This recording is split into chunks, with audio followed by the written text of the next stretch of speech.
have main engine start. Minus 3, 2, 1. We have ignition. 3, 2, 1. Liftoff. We have liftoff. Discovery has cleared the tower. Welcome to a lesson in history. For those of you with the right stuff, you probably watched that shuttle and wished you were aboard. But for those of us who are members of the ground crew, this is as close to celestial travel as we'd like to get. The nation's entire space program is closely monitored right here. We're at NASA's Goddard Space Flight Center in Greenbelt, and we're at the Visitor Center to look back on some of the nation's triumphant space exploits and to see how Prince George's County helped America reach outer space. Cleared the tower. Columbia, Houston. Roger, if you could give us a quick door status. Robert Goddard was the genius behind many of the early experiments in rocketry. This center that bears his name has continued his pioneering efforts. The Hubble Space Telescope, designed to peer into the far reaches of the universe, will revolutionize our understanding of astronomy. The first pictures and the new textbooks that follow all begin right here, as Goddard scientists monitor Hubble from a specially designed control room.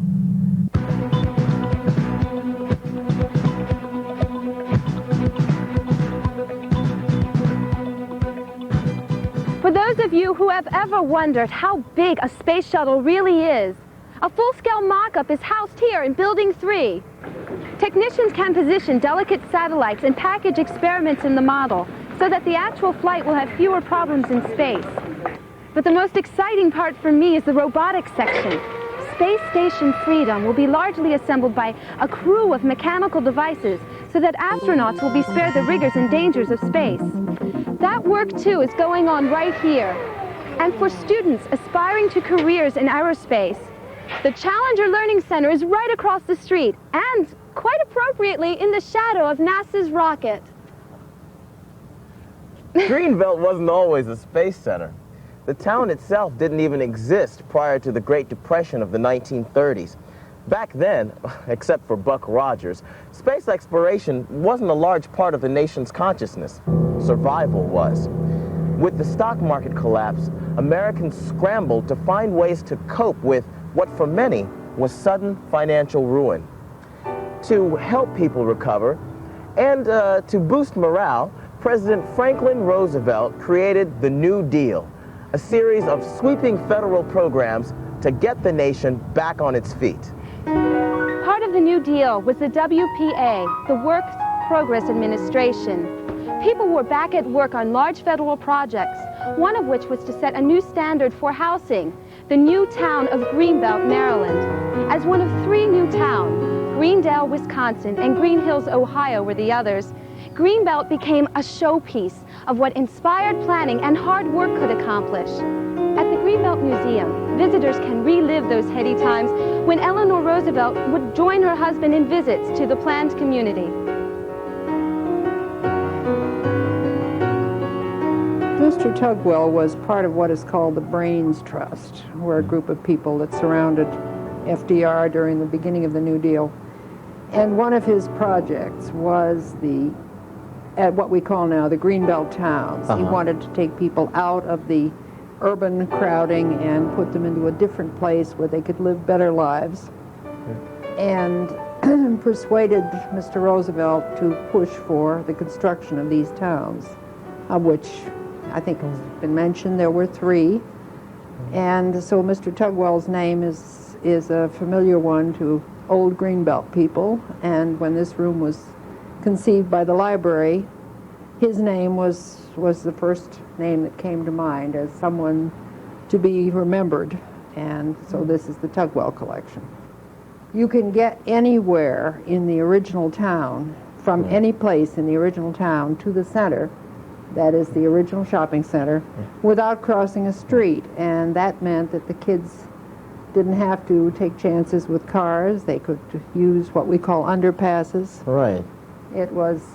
These are actually like concrete walkways that go underneath the That's correct. roads. And they both walked and rode their bikes. Actually, they weren't supposed to ride their bikes, but of course they did. NASA may have come to town in 1959, and I wasn't around then. But Greenbelters had already been accustomed to living on the cutting edge of air travel. In 1909, in nearby College Park, Wilbur Wright could be seen giving military officers the fine points of flying an airplane. College Park Airport bills itself as the world's oldest continuously operating airport and boasts of so many firsts that an on-site museum was built to house all the memorabilia.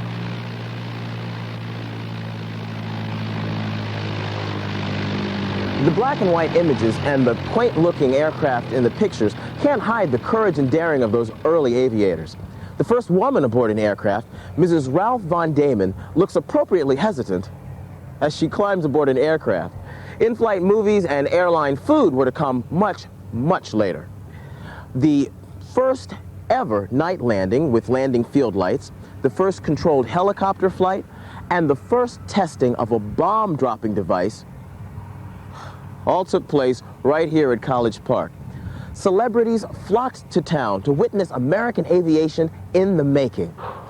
Flashbulbs were popping in 1919 when actor Douglas Fairbanks Sr. affixed a stamp to his forehead and flew from College Park to Philadelphia to support a Liberty Bond drive.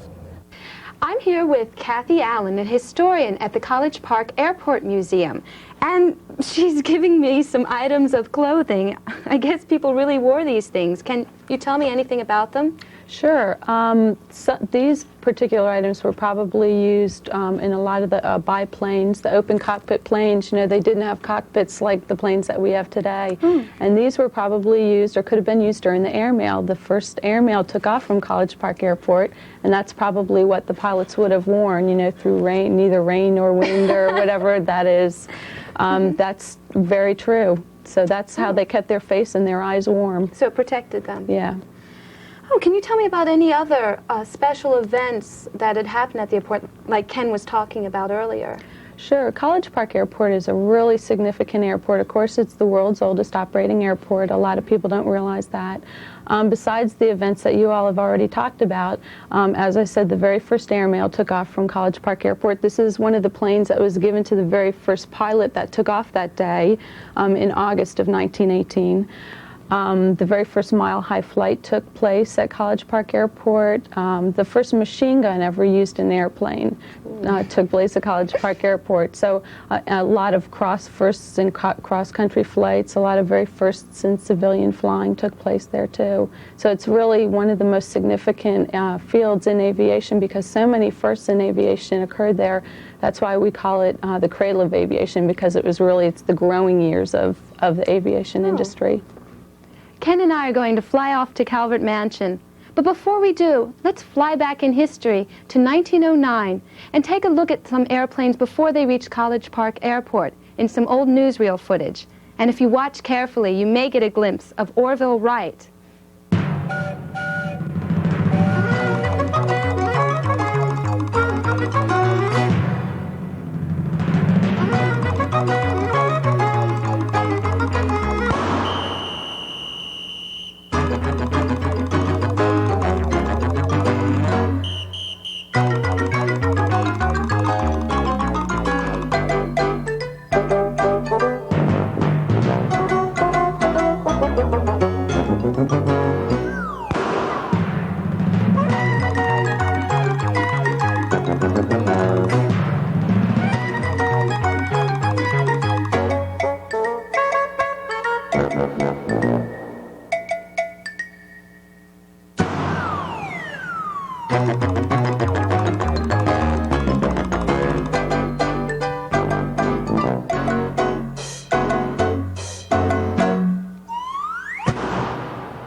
Future pilots, future astronauts, in fact, any Prince Georgian with career aspirations will find the nearby University of Maryland an ideal launch pad.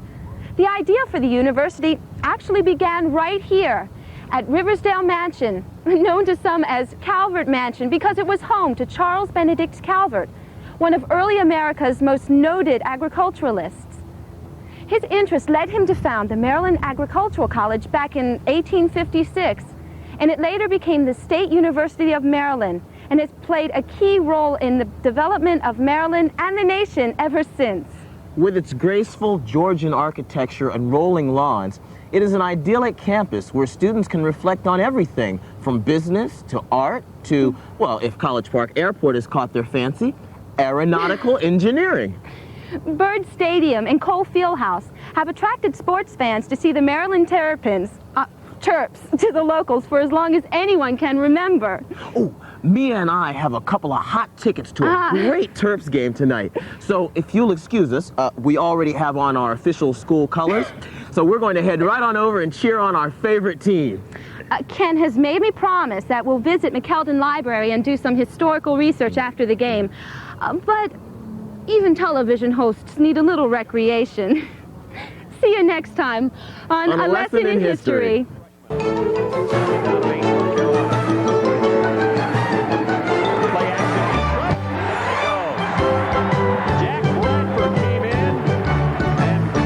Of 10 as Burnett goes down way back at the 9-yard line. It was a slow developing play action, and I think they were hoping that Bradford would fight on this play fake, but he kept on coming.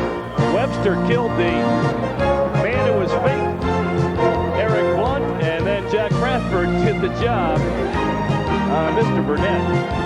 Play action took a little too long to materialize, really. It looked like they were hoping that they would really fight on it. They stayed with it and stayed with it. 3rd down and 18 as it is, just inside the 10 for Carolina.